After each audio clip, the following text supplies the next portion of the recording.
S, very importantly ಭಾರತದ ಮೇಲೆ ಪಾಕಿಸ್ತಾನ ಮತ್ತೆ ಕ್ಷಿಪಣಿ ದಾಳಿಯ ಪ್ರಯತ್ನ ಮಾಡಿದೆ. ಡ್ರೋನ್ ಮುಖಾಂತರನೂ ಕೂಡ ಪಾಕಿಸ್ತಾನ ದಾಳಿಗೆ ಪ್ರಯತ್ನ ಪಟ್ಟಿದೆ. ಜಮ್ಮು ಕಾಶ್ಮೀರ ಪ್ರವೇಶ ಮಾಡೋಕ್ಕಿಂತ ಮೊದಲೇನೇ S-400 ಡಿಫೆನ್ಸ್ ಸಿಸ್ಟಮ್ ಪಾಕ್ ಕ್ಷಿಪಣಿಗಳನ್ನು ಹೊಡೆದುರುಳಿಸಿದೆ. ಪಾಕಿಸ್ತಾನದ 8 ಕ್ಷಿಪಣಿಗಳನ್ನು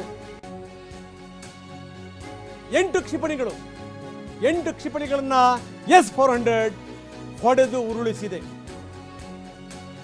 ಇನ್ನೂ ಬುದ್ಧಿ ಬಂದಂಗೆ ಕಾಣ್ತಾ ಇಲ್ಲ. ಯಾಕಂದರೆ ಒಂದಲ್ಲ 10 ನಗರಗಳ ಮೇಲೆ ಭಾರತ ಯಾವ ಪರಿ ದಾಳಿ ಮಾಡಿದೆ ನಾವು ನೋಡಿದ್ದೀವಿ. ಇಸ್ಲಾಮಾಬಾದ್ನಿಂದ ಕರಾಚಿ ತನಕ, ರಾವಲ್ಪಿಂಡಿಯಿಂದ ಲಾಹೋರ್ ತನಕ.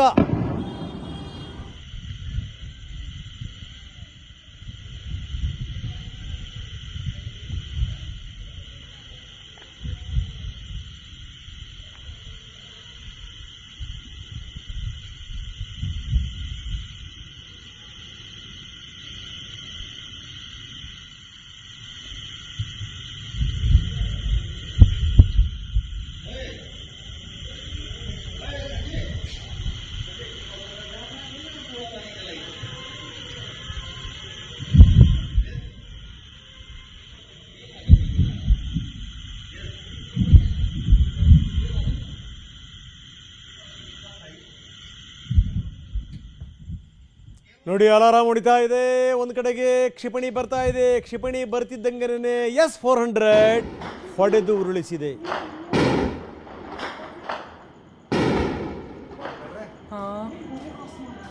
रेड लाइट दिख रही है बस.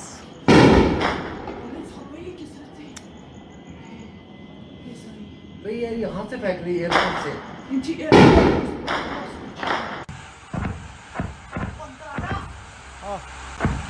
ಎಸ್, ಯಾವ ರೀತಿ ಹೊಡೆದು ಉರುಳಿಸ್ತಾ ಇದೆ ನಾವು ನೋಡ್ತಾ ಇದ್ದೀವಿ. 8 ಕ್ಷಿಪಣಿಗಳು, ಒಂದಲ್ಲ ಎರಡಲ್ಲ 8 ಕ್ಷಿಪಣಿಗಳನ್ನು ಹೊಡೆದು ಉರುಳಿಸಲಾಗಿದೆ. ಜಮ್ಮು ಕಾಶ್ಮೀರ ಪ್ರವೇಶ ಮಾಡೋಕ್ಕಿಂತ ಮೊದಲೇನೇ ಕ್ಷಿಪಣಿಗಳು ಧ್ವಂಸಗೊಂಡಿವೆ. S-400 ಡಿಫೆನ್ಸ್ ಸಿಸ್ಟಮ್ ಏನಿದೆ, ಪಾಕ್ ಕ್ಷಿಪಣಿಗಳನ್ನು ಹೊಡೆದುರುಳಿಸಿದೆ.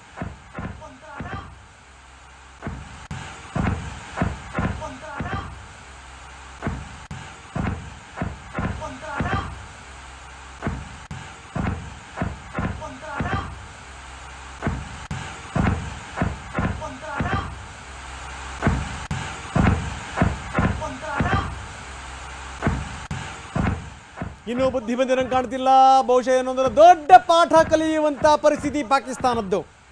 ಯಾಕಂದರೆ ಒಂದಲ್ಲ ಎರಡಲ್ಲ, ನಾನು ಹೇಳ್ತಾ ಇದ್ದೆ, 10 ನಗರಗಳ ಮೇಲೆ ಭಾರತ ಮಾಡಿರುವಂಥ ದಾಳಿ. ಇಸ್ಲಾಮಾಬಾದ್ ಪಾಕಿಸ್ತಾನದ ರಾಜಧಾನಿ, ಅಲ್ಲಿಂದ ಹಿಡಿದು ಕರಾಚಿ ಒಂದು ಲೆಕ್ಕದಲ್ಲಿ ನಮ್ಮ ಮುಂಬೈ ಇದ್ದಂಗೆ ಅದಕ್ಕೆ. ಇನ್ನು ರಾವಲ್ಪಿಂಡಿ ನಿಮಗೆ ಗೊತ್ತಿದೆ. ರಾವಲ್ಪಿಂಡಿನಲ್ಲೇ ಸೇನಾ ನೆಲೆ ಇದೆ. ಅಲ್ಲಿಂದಲೇ ಫ್ಯೂಯಲ್ನಿಂದ ಹಿಡಿದು ಪ್ರತಿಯೊಂದು ಕೂಡ ಸಪ್ಲೈ ಆಗೋದು ಅಲ್ಲಿಂದನೇ. ನಾವು ತೋರಿಸ್ತಾ ಇದೀವಿ ಆ ದೃಶ್ಯಾವಳಿಗಳನ್ನ. ಎಷ್ಟರ ಮಟ್ಟಿಗೆ ಕ್ಷಿಪಣಿಗಳು ಧ್ವಂಸಗೊಂಡಿವೆ ಅದನ್ನು ಮತ್ತೊಂದು ಸರಿ ನೋಡ್ತಾ ಇದೀವಿ.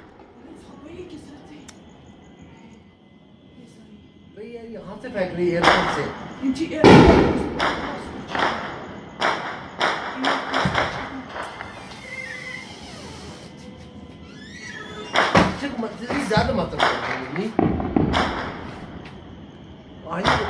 Buar cepakan. Oh God,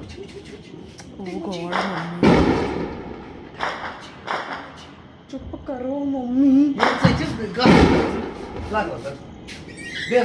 वो तेज.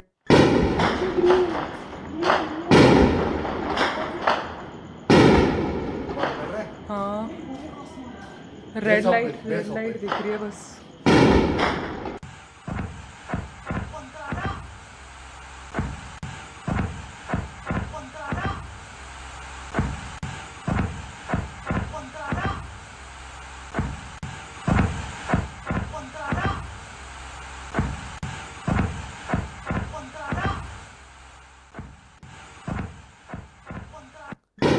ಎಸ್, ಇದು ಜಮ್ಮು ಕಾಶ್ಮೀರದ ಒಳಗಡೆಗೆ ಪ್ರವೇಶ ಮಾಡಲಿಕ್ಕೆ ಪ್ರಯತ್ನ ಪಟ್ಟಂತ ಸಂದರ್ಭದಲ್ಲಿ ಭಾರತದ ಡಿಫೆನ್ಸ್ ಸಿಸ್ಟಮ್ ಯಾವ ರೀತಿ ಹೊಡೆದಾಕಿದೆ ಕ್ಷಿಪಣಿಗಳನ್ನು.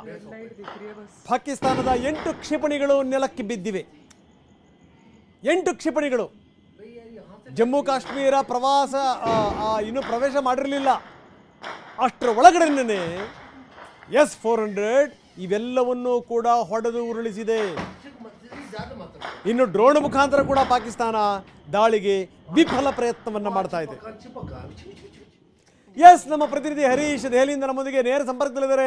ಹರೀಶ್, ಬಹಳ ಗಮನಿಸಬೇಕಾದಂಥ ಸಂಗತಿ, ಇನ್ನೂ ಕೂಡ ಪಾಕಿಸ್ತಾನ ಪಾಠ ಕಲ್ತಿಲ್ಲ ಅಂತ ಅನ್ಸುತ್ತೆ. ಯಾಕಂದ್ರೆ ಇಸ್ಲಾಮಾಬಾದ್ನಿಂದ ಹಿಡಿದು ಕರಾಚಿ ತನಕ ಯಾವ ರೀತಿ ಭಾರತ ದಾಳಿ ಮಾಡಿದೆ, ಕ್ಷಿಪಣಿಗಳ ಅಗತ್ಯವೇ ಇರಲಿಲ್ಲ, ಡ್ರೋನ್ಗಳೇ ಸಾಕಾಗಿತ್ತು.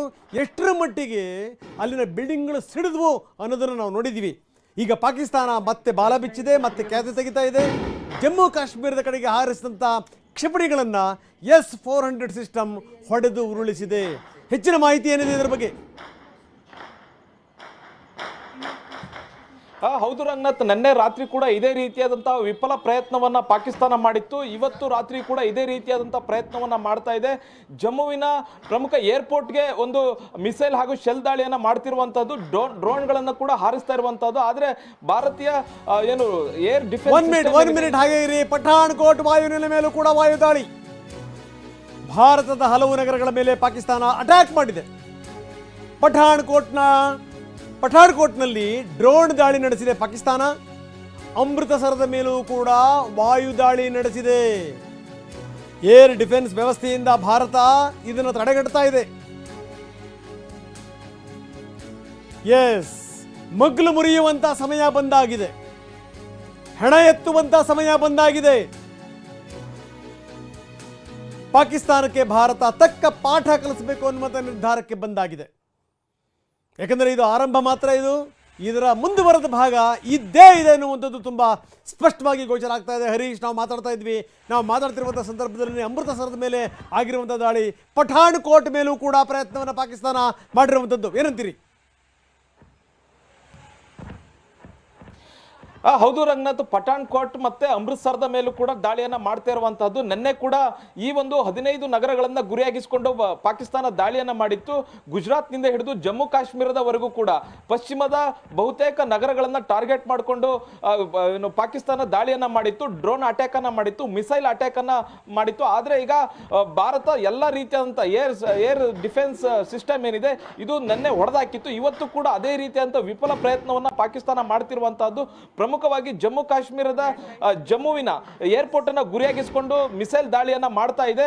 ಆದ್ರೆ ನಮ್ಮ ಏರ್ ಡಿಫೆನ್ಸ್ ಸಿಸ್ಟಮ್ ಅದನ್ನ ಹೊಡೆದಾಗ್ತಿರ್ತಕ್ಕಂಥದ್ದು S-14 ಏನು ಸುದರ್ಶನ ಚಕ್ರ ಇದೆ, ಇದು ಎಲ್ಲದನ್ನ ಹೊಡೆದು ಹಾಕ್ತಿರ್ತಕ್ಕಂಥದ್ದು. ಆದ್ರೂ ಕೂಡ ಪಾಕಿಸ್ತಾನ ಒಂದರ ಮೇಲೊಂದು ಮಿಸೈಲ್ ದಾಳಿಯನ್ನ ಮಾಡ್ತಿರುವಂತದ್ದು, ಶೆಲ್ ದಾಳಿಯನ್ನ ಮಾಡ್ತಿದೆ. ಪೂಂಚ್ ಸೆಕ್ಟರ್ ಆಗಿರ್ಬೋದು, ಜಮ್ಮುವಿನಲ್ಲಾಗಿರ್ಬೋದು ಇದೇ ರೀತಿಯಂತ ದಾಳಿಯನ್ನ ಮಾಡ್ತಿರುವಂತದ್ದು. ಪಶ್ಚಿಮದ ಬಹುತೇಕ ನಗರಗಳು ಭುಜ್ಜಿಂದ ಹಿಡಿದು ಅಮೃತಸರದ ತನಕನೂ ಕೂಡ ಈ ಒಂದು ಅಟ್ಯಾಕ್ ಅನ್ನ ಪಾಕಿಸ್ತಾನ ಮಾಡ್ತಾ ಇದೆ. ನಿನ್ನೆ ರಾತ್ರಿ ಏನು ದಾಳಿಯನ್ನ ಮಾಡಿತ್ತು ಅದೇ ರೀತಿಯಾದಂತ ದಾಳಿಯನ್ನ ಈಗ ಮಾಡ್ತಾ ಇರತಕ್ಕಂಥದ್ದು.